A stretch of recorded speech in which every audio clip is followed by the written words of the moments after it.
You've seen the headlines. Weight loss drugs like Ozempic and Wegovy are absolutely everywhere. But behind all the talk about shedding pounds, something truly wild, something completely unexpected is happening. Scientists are now seriously investigating if these drugs could treat one of the toughest human conditions out there, addiction. And this whole incredible story really kicks off with personal accounts that science is now just racing to catch up with. It all starts with moments like this. Imagine you're neuroscientist Sue Grigson, and you get an email out of the blue. It's from a man who's been struggling with opioid addiction for years. He'd read our research, started taking semaglutide, that's the drug in Ozempic, and the effect was, well, profound. He just had to write to her and say that for the first time in his entire adult life, his addictions were just gone. And it wasn't just him. Stories like his started popping up all over the place, which leads us to this massive question that researchers are scrambling to answer. So seriously, how on earth did a drug made for diabetes and weight loss find itself at the very center of addiction science?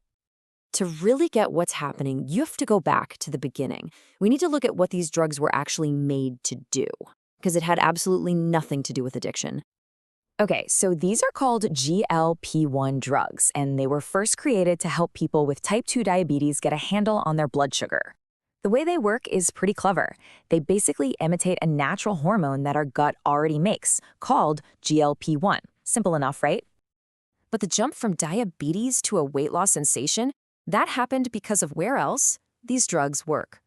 See, it's not just in your gut and pancreas. They also send powerful signals straight to your brain. And what are they telling your brain? That you're full. This quiets your appetite so well that people started seeing major weight loss. And boom, they became blockbuster drugs. That brain connection, well, that's the key to this entire story. So that brain connection sparked a totally revolutionary question. If these drugs could turn down the volume on the brain's powerful, deep-seated craving for food, scientists started wondering, what other cravings could they turn down? Now, this wasn't just some wild guess. There's been a trail of scientific clues building up for more than 10 years. Way back in the early 2010s, you had studies in Sweden showing these drugs could curb cravings for things like alcohol, nicotine, and even cocaine, at least in rats. Then, in 2015, we found a genetic link in humans. But it was a huge article in The Atlantic back in 2023 that just blew the story wide open to the public. And that brings us to today, with this massive wave of clinical trials trying to prove this connection once and for all. And really, it all points to this one core idea, which a leading psychopharmacologist summed up perfectly. The part of your brain that lights up and feels rewarded by amazing food, it's the exact same system that gets a rewarding feeling from drugs. It's all connected. So, to really get how these drugs might be pulling this off, we need to peek under the hood at what's happening inside that system. Let's do a quick breakdown of the neuroscience of addiction. You can think of addiction as a really simple but incredibly powerful loop. Step 1, there's the hit of a substance that triggers a huge rush of the brain's pleasure chemical, dopamine. And since that feels really good, the brain goes, hey, let's do that again, which reinforces the behavior and creates this powerful, often unstoppable urge for more. And this is right where GLP-1 drugs seem to jump in and interrupt that whole cycle. It turns out receptors for this gut hormone are found all over the brain's reward circuit. When the drug flips those switches on, it seems to just turn down the volume on that dopamine buzz. The substance doesn't feel as intensely good anymore. And as that rewarding feeling fades, so does the compulsion to go back for more. So that's the theory, and it sounds pretty amazing. But what does the actual evidence from human trials tell us? Well, so far, it's really been a tale of two very different generations of these drugs.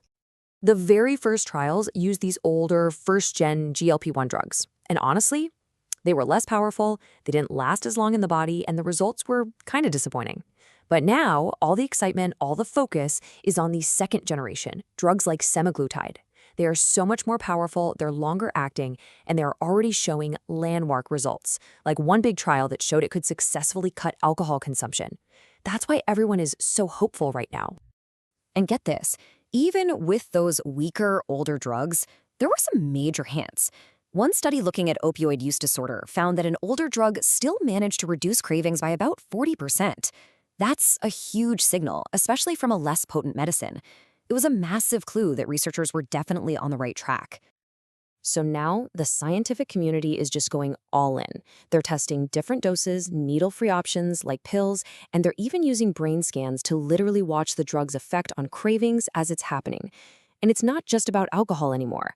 They're looking at nicotine, cocaine, and a whole range of other substance use disorders. You add all this up, and it points to an incredible amount of hope. But, and this is a big but, scientists are urging everyone to be cautiously optimistic. We could be on the edge of a revolution, but we are not there just yet. One of the pioneering researchers in this space, Elizabeth Gerlach-Holm, puts it this way. If these big, new trials confirm what the early results are showing, it's a revolution. And that is not an exaggeration. A truly new class of medicine for addiction hasn't been approved in decades. This would be a game changer. But here's the reality check. Anecdotes and small studies are not enough to change medicine. Before these drugs can be considered a real treatment for addiction, those big, rigorous trials have to prove two things without a shadow of a doubt. One, that they actually work, and two, that they're safe for this purpose. Right now, the jury is still out. Which leaves us with this final, truly fascinating question. For decades, addiction has been one of medicine's most stubborn, most difficult problems. So it's pretty remarkable to think that a potential breakthrough might have been hiding in plain sight this whole time, inside a drug that was designed for something completely different.